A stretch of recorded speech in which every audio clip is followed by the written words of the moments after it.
From the 215 to 302, we kick some facts and talk the news. We keeping it real while acting a fool. So pardon my arrogance and let me holla at you.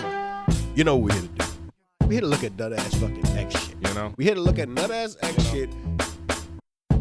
I feel like it just falls upon us. These fucking shits, bro. It's a duty, right? Bro, It's like a duty, right? We gotta speak on it. People gotta get judged. Judge, jury, and execution over here. PMA edition. You know what I'm saying? Smack. You know. We're gonna get right into it, yo.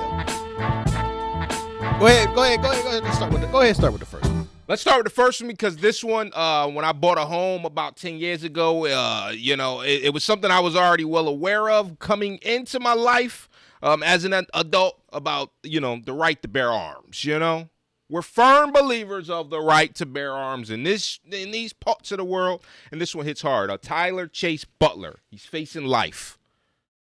He shot a young man, 18 years old, 3 a.m., playing a prank, kicking on his door. And before I get into it, it was multiple young boys. It was a group of them, and they was filming. They YouTubers. But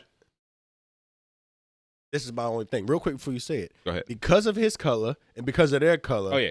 He's black, they're white. That's what the chopped cheese is about. It's in Virginia, south of the Mason-Dixon line. But listen. They got to stand your ground? They don't. They don't have the stand your ground law in Virginia, and the castle doctrine is somewhat supported, but somewhat not. I don't give a fuck about that. I'm about to say. So, I got two problems. One, and y'all been hearing me preach about it, and I'm going to keep preaching about it probably every chance I get, that I'm so sick of social media and the social media world that we live in currently. And this is this is a prime example. You got boys who they want to get on. They want to get popping. They want to do, you know what I mean? They want to get a bag. This is the new way to get a bag, is want to get popping. So I got to do the most outlandish shit. Back in our day, back in the early 2000s, you had Bam Margera, right? You had what's the whole Jackass crew doing Jackass dumb shit. That's what shit like planking and all that shit comes from. There was a small segment, and now it's the whole world trying to replicate and duplicate it. Especially around COVID times. COVID times, I feel like the stupidity raised to astronomical levels, and it stayed there. We've seen a countless number of people who are recording, and they're in the store doing pranks that would get you knocked smooth the fuck out, bro. In a normal, like, if you do that prank on me or anybody I know, you been the one boy that fucking touch the girl, touch your weir's ass and shit as a prank, bro. That's not a prank, That's not bro. a prank. That is me. I gotta handle you, and then you're gonna explain to yourself later if you can still talk.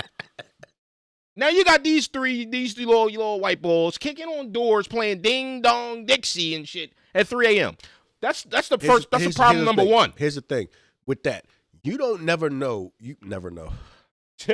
You don't know what somebody's past is. You don't know what somebody's future or current situation is to be playing a stupid ass prank like that. Right. You don't know.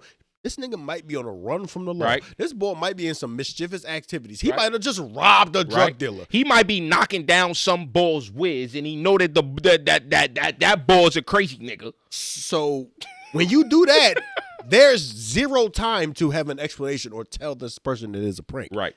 Because in his mind, it's fight or flight. Right. In his mind, I got to do them in before they trying to do me in. Survival of the fittest. We shoot first and ask questions later where I'm from. That's why I think that if there's a misunderstanding ever at my house of the police, or they kick in my door thinking I'm somebody else who I'm not, unfortunately for me, I'm going to be dead. Because I'm not going to say, let me not hold off on this trigger just in case the police. Unless they kick it and say, police, then I know. But if I hear my door getting kicked in and I wake up, I'm grabbing a toolie and I'm turning the corner and starting the fire. Rest in peace to Breonna Taylor. You're kicking on the wrong door. You think her man not gonna grab the strap and start blasting? And now she dies on some nut shit. Now this young boy is dead. His friend is banged up in the spittle, laid up, and this boy's in jail because you kicked on his door, a homeowner, bro. In my state, right? The law is the castle doctrine exists that if you are at one of my entry points of my crib and I feel that you are going to do me bodily harm, I got the right I can bop you through the door. And asking no fucking questions. No questions. And I'm going to call. Somebody probably on my front porch. He probably done it. I'm not even going to open it because they might be all out there with AKs waiting to spray me. Who knows? I just know they was kicking on my shit at 3 in the morning, and it sounded like they had toolies, so I let loose. And you still got to watch yourself after that because the cop might get there and be like, nah, he killed him anyway. Cuckoo. And in this case with Tyler Chase Butler, this happened early May. He's still locked up right now, waiting. You know what I mean? He's charged with murder, bro. Unfortunately, Tyler Chase Butler, I'm pretty sure there's 75% of the mass of men will be in the situation as well. It's tough. But we see it all the time. But it seemed like when the white dudes, let's say somebody, there was one story where this Indian was lost. He was doing DoorDash. Mm-hmm. He was lost. There was no signal.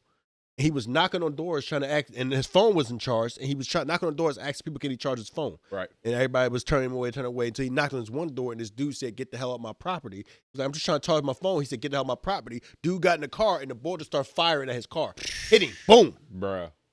All he was doing is trying to charge his phone. But you never know what people like. Obviously, I think he was racist, but you never know what he might be going through. So, kids out there, don't do no nut shit. Q's famous line is, you play stupid games, you win stupid prizes like this next nut.